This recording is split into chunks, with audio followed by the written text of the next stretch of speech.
Xin chào các bạn. Trong Tết Nguyên Đán vừa qua, nếu những giây phút hạnh phúc bên gia đình làm bạn nhớ nhất, thì cũng có nhiều người lại khó quên được những hành động sai lầm của mình trong dịp Tết.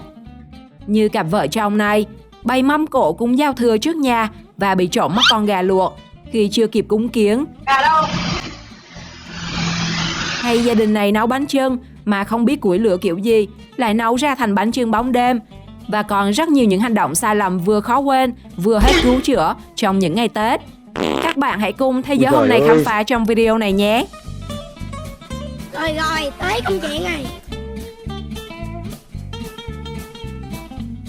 Mùng 5 Tết, hai cô gái tráng thành thị về quê ra đồng chụp ảnh cho chiêu chiêu. Không biết được tấm hình nào chưa mà bị con bò rượt chạy dắt giò. Vậy là chiêu dữ chưa các bạn?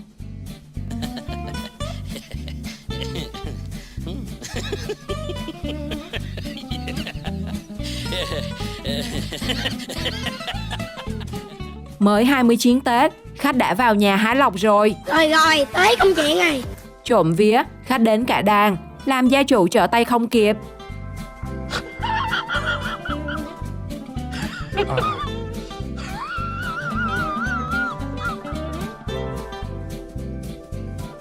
Đi du lịch đầu năm cùng nhau, không biết chàng trai lỗi lầm gì mà phải quỳ ngay bên đường để xin lỗi người yêu. Bạn nào biết nguyên nhân thì comment nhé. Trời ơi. Ủa không em ơi, bỏ mẹ đi. Chia tay đi. Đi chùa bạn thắp nhang hay đốt nhang? Không biết đầu năm của những người này cầu điều gì mà đốt nhang luôn chứ không thắp.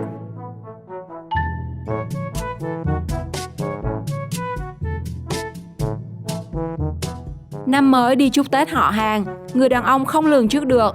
Khi đi mình ngồi thẳng, mà về thì ngã nghiêng. Cứ vào tới bàn nhậu vui là được. 2 chén 4 chén uống được là được. Được dịp về An Giang ăn Tết, nhưng thấy mọi người ở đây lạ quá.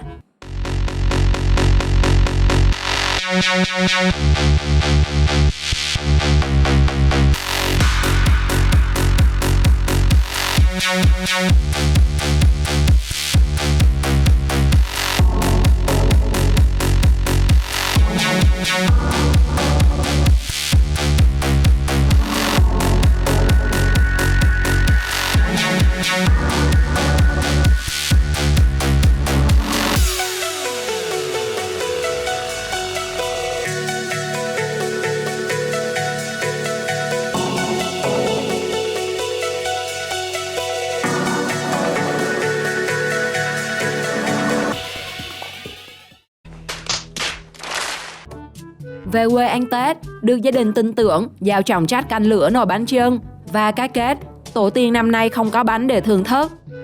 Để quá khứ ở lại, để câu chuyện buồn đó xuống, không nhắc tới nữa, không luyến tiếc nữa, không xăm xôi, không phân tích, không lý giải ai đúng ai sai nữa. Câu chuyện đã kết thúc.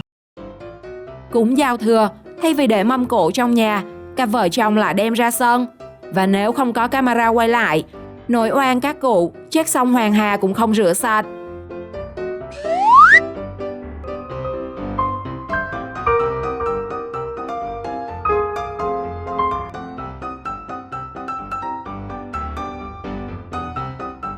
Em ơi, con muốn mau đi không cái trời này. Gà đâu?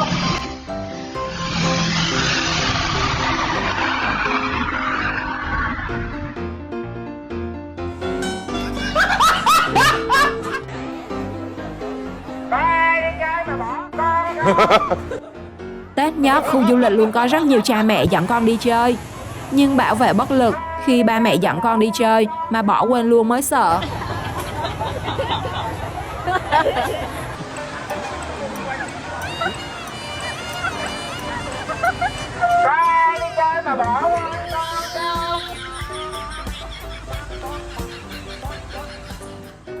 Mùng 1 Tết, thanh niên đang ngồi chơi điện thoại thì bất ngờ bàn thờ gia đình đổ sập xuống. Nhiều người bảo ông bà về. Nhà bạn mà bị vậy thì liệu bạn có lo sợ không?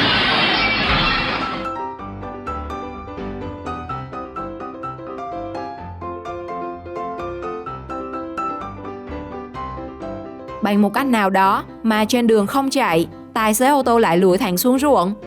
Rồi bao giờ mới đi chúc Tết họ hàng được đây vậy các bạn?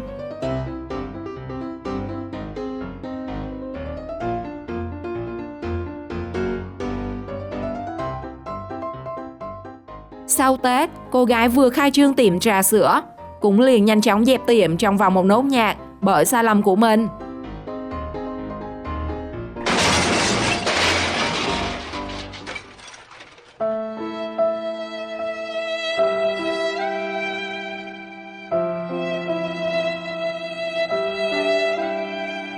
Màn bắn pháo hoa khiến cả xóm để nhắc năm 2026 là đây chứ đâu. Nếu bạn có bắn pháo hoa dịp Tết, hãy chia sẻ với mọi người trong phần bình luận nhé.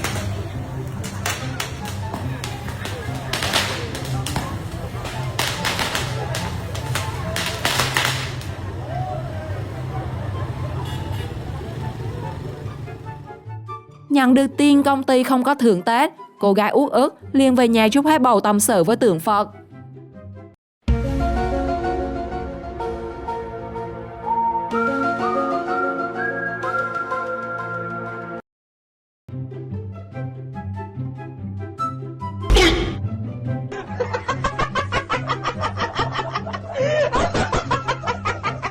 Ship chậu hoa Tết cho khách, thanh niên khóc không ra nước mắt khi chậu hoa vừa nặng mà cái cầu thì cứ đung đưa kiểu này. Theo bạn, đơn hàng này có được giao an toàn đến khách hay không?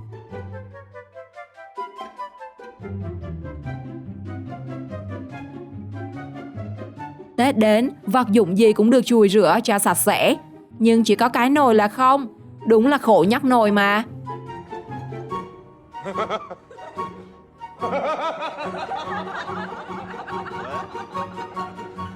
Đi du lịch Singapore, hai thanh niên tranh thủ quay TikTok, nhưng vì không chú ý quan sát nên đã va vào người phụ nữ phía sau. Đang du xuân, chiếc ô tô bất ngờ gặp được phiên bản hạ cánh nơi Anh, nhưng thay vì lãng mạn như phim thì cuộc gặp gỡ này thật đáng sợ các bạn à.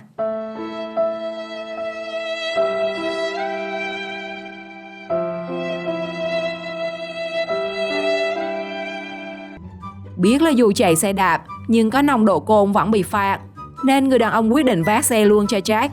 Một nước đi đến cảnh sát giao thông cũng phải bó tay. Ôi trời ơi! Ôi trời ơi! Ôi trời ơi! Ôi trời ơi! Bạn là số 2 thì không ai là số 1. Bạn quá đẳng cấp luôn. Ôi trời ơi! Đi xem bắn pháo hoa đêm giao thừa, người phụ nữ định quay lại để làm kỷ niệm. Thế nhưng camera điện thoại được mở lên mà không bấm quay. Vậy là quay dữ chưa mọi người?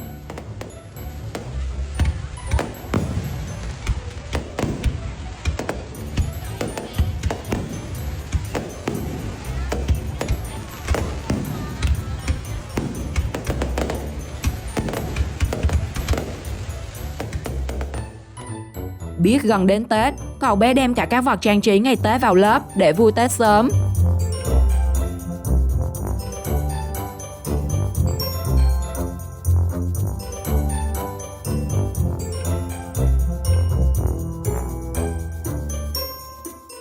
Đi chùa dâng hương, nhưng người đông quá, không biết đến khi nào mới cắm nhang được. Chàng trai liền nghĩ ra cách để khỏi mỏi tay.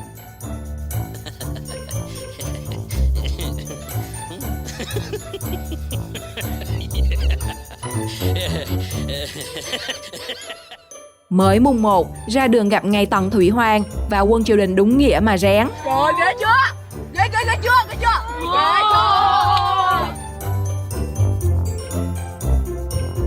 Đốt pháo hoa đêm giao thừa để đón mừng năm mới, nhưng camera vô tình quay được cảnh tượng đáng sợ. Không biết vì sao pháo hoa không bắn thẳng lên mà toàn bay ngang như thế. Bạn nào biết lý do thì comment cho mọi người biết nhé.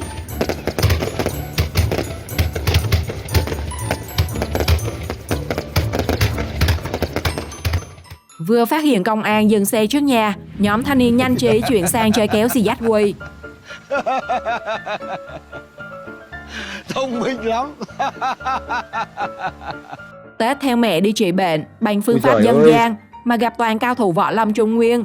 Theo bạn, điều trị kiểu này có hết bệnh không? 15 đời nhà Minh, đệ tử của phái Võ Đường Vân Phi Dương luyện thành công bộ môn Thiên Tầm Thần Công, đạt tới thiên nhân bậc nhất cảnh giới. Cũng trong năm đó, môn chủ của vô địch môn Độc Cô Vô Địch cũng đã luyện thành công bộ thứ 13 của Diệt Tuyệt Thần Công, tự xưng là Thiên Hạ Vô Địch. Độc Cô Vô Địch sau khi liên kết với tứ đại môn phái, khiêu chiến với Vân Phi Dương tại đỉnh núi Vô Danh.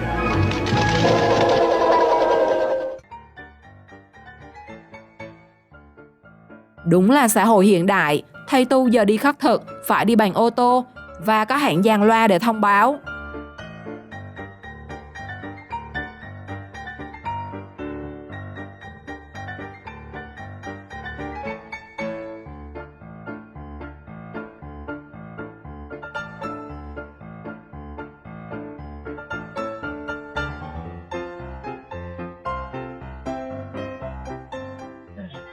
Gia đình đang ăn tất niên thì bất ngờ bếp ga mini phát nổ. Có lẽ tổ tiên sẵn về ăn Tết và độ luôn, nên tất cả đều an toàn.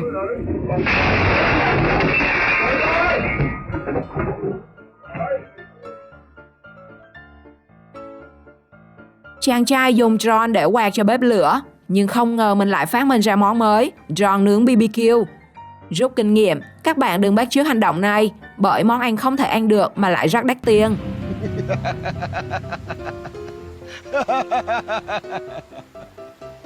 Thông minh lắm. Đúng là con trai của ta. Dù đã 95 tuổi, nhưng Ngoại vẫn không ngần ngại sắm bộ nail art salad để chơi Tết. Trời, ghê chưa? Ghê chưa? Ghê chưa? Ghê chưa?